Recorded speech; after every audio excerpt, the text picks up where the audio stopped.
हरे कृष्ण। अब तक हमने देखा किस प्रकार से विदर्भ के राजा भीम ने अपनी बेटी और दामाद को खोजने के लिए बहुत सारे ब्राह्मणों को भेजा।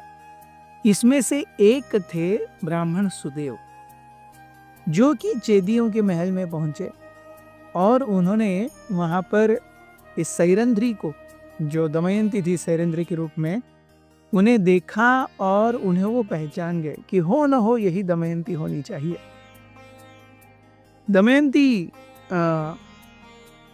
से बात करने के लिए वो जब उनके पास गए, सुदेव ने कहा कि हे स्त्री, मैं जानता हूं कि आप विदर्भ के राजा भीम की बेटी हैं और नल की पत्नी हैं। आपके पिता राजा भीम ने आपको और नल को ढूंढने के लिए कई सारे ब्राह्मणों को पूरे पृथ्वी पर भेज दिया है। मेरा यह सौभाग्य है कि मैं आपको यहाँ पर देख पाया और आपसे मिल पाया। आपके माता पिता और आपके बच्चे, उनके जुड़वा बच्चे हुए थे, एक बेटा और बेटी, नल और दमयंती के, तो वो भी महाराज भीम के पास थे। तो ब्राह्मण सुदेव ने कहा कि वो भी सब सुरक्षित हैं। जैसे ही दमयंती ने, सुदेव ने अपना परिचय दिया, दमयंती समझ गई, वो जान गई, अरे यस, वो जानती थी कौन कौन ब्राह्मण उनके और नल के स्वयंवर में आए थे, और उस दमयंती सुदेव को बहुत अच्छे से पहचान ली। बहुत समय के बाद और बहुत ज़्यादा दुखित अवस्था के बाद जब कोई मायके का मिलता है तो एक लड़की कैसे रोती है, वैसे ही दमयंती रोने लगी, फूट फूट कर रोने लगी और अपने जीवन की गाथा उसने सुदेव को बताई। इस रोते हुए संभाषण को सुगंधा ने देखा और सुगंधा ने देख करके अपनी माँ से कहा, राजमाता से कहा कि इस ब्राह्मण के साथ में सैरंध्री बहुत ज़्यादा रो रो करके बात कर रही है, माजरा क्या है, आपको देखना चाहिए। जब राजमाता वहाँ गई, राजमाता ने, उनका दोनों का संभाषण हो चुका था, राजमाता ने ब्राह्मण सुदेव को अलग से बुलाया और पूछा कि ये बात क्या है, ये कौन है। निश्चित रूप से ये हमारे यहाँ काम कर रही है, लेकिन इसके गुण और इसका रूप और इसका शीलत्व बताता है कि ये सैरंध्री नहीं है, ये definitely she is a royal woman. ये कौन है और आप इसकी खोज में यहाँ पर क्यों आए हैं। तब सुदेव ने नल दमयंती की पूरी कथा बताई, उनका पास्ट बताया, किस प्रकार से वो महाराज भीम और उनकी पत्नी की बेटी हैं, उनका विवाह नल से हुआ और उसके बाद में नल और उनके भाई के बीच में जो द्यूत क्रीड़ा हुई, उसके कारण नल सब कुछ हार गए और फिर ये अकेली पड़ गई और ये अकेले अकेले घूमते घूमते यहाँ पर आई हैं। जैसे ही ये सुना, राजमाता बहुत खुश हो गई। ब्राह्मण सुदेव ने यह भी कहा कि जब दमयंती पैदा हुई थी, उनकी दोनों भ्रुकुटियों के बीच में एक तिल था और वो बहुत ही प्रोमिनेंट तिल था। अभी वो बहुत ज़्यादा प्रोमिनेंटली दिख नहीं रहा है क्योंकि शरीर धूल से और कीचड़ से और बहुत समय तक अच्छे से न रहने से मलिन हो गया है, मख गया है।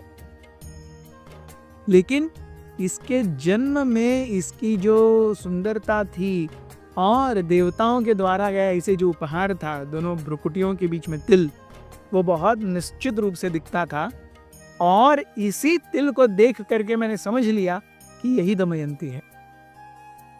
जैसे ही राजमाता ने ये सुना, वैसे ही उन्होंने अपनी पुत्री सुगंधा से कहा कि आप जाकर के एक गीला तौलिया लेके आओ।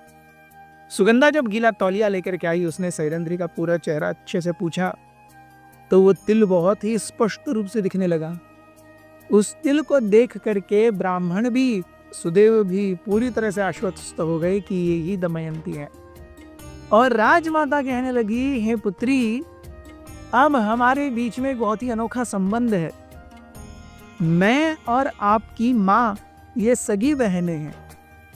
आपकी माता का विवाह विदर्भराज भीम से हुआ और मेरा विवाह चेदीराज वीरबाहु से हुआ। हम दोनों सगी बहनें हैं और हमारे पिता, हम दोनों के पिता अर्थात तुम्हारे नाना एक ही हैं, जो हैं राजा दशार्ण। ये सुन करके दमयंती खुश तो हुई, सुगंधा भी अत्यंत खुश हुई, लेकिन अपने चेहरे की मायूसी को झटाते हुए उसने कहा कि मैं अब तक यहाँ पर बहुत अच्छे से जी रही थी, जब तक मेरी पहचान नहीं हुई थी तब भी मेरा समय बहुत अच्छे से ही गुजरा है, लेकिन मेरे हृदय का दुख जो है वो मेरा यहाँ अच्छे से समय काटना या न अच्छे से समय काटना नहीं है, मुझे अपने पति नल से मिलना है। अगर आप मुझ पर एक कृपा कर सकती हैं तो कृपया मुझे इस ब्राह्मण सुदेव के साथ में अपने माता पिता राजा भीम और मेरी माँ के पास जाने के लिए परमिशन दे दीजिए और रिक्वायर्ड जो कुछ भी असिस्टेंस होगा मुझे दे दीजिए। राजमाता बहुत खुश हुई, सुगंधा भी बहुत खुश हुई। उन्होंने अपने बेटे चेदीराज से कह करके एक अच्छे सैनिकों की टुकड़ी, बहुत आलीशान वस्त्र, अच्छा धन धान्य, अनाज, पेय इत्यादि के साथ में 6 भूइयों के साथ में, भूई अर्थात जो पालंकविन या पालकी ढोता है उसे भुवई कहते हैं, सो 6 भुवइयों के साथ में बहुत ही सुंदर राजपालकी दमयंती को दे दी। और दमयंती बहुत ही थोड़े समय में वापस अपने पिता भीम के पास आ गई, विदर्भ राज के पास आ गई कुंडीन में। कुंडीन में आने के बाद में महाराज विदर्भ महाराज भीम बहुत खुश हुए। दमयंती की माँ बहुत खुश हुई। दमयंती को बहुत समय के बाद में अपने बच्चों से मिल रही थी। शी वाज सो हैप्पी, बहुत खुश थी। पूरे राज्य में त्योहार का वातावरण बनाया गया और जो ब्राह्मण थे सुदेव को महाराज भीम ने अपने वचन के अनुसार 1000 सुवर्ण जड़ित गौएं और बहुत सारा धन और एक विलेज, एक गांव दान में दिया। दमयंती खुश हो गई आने के बाद, और आने के बाद में 2 रात्रियों के बाद में उसने अपनी माँ से कहा, मैं यहाँ आ गई हूँ, मैं आपके साथ बहुत खुश हूँ, लेकिन मेरी खुशी पूरी होगी जब मेरा परिवार पूरा एकत्रित आ जाएगा। कृपया पिताजी से कहिए कि नल को ढूंढने के लिए प्रयास करें।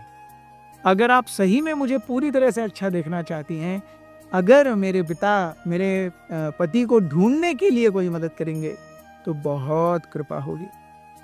This really shattered her mother and she said definitely I speak to king Bhima. आगे क्या हुआ देखेंगे। अथ श्री महाभारत कथा।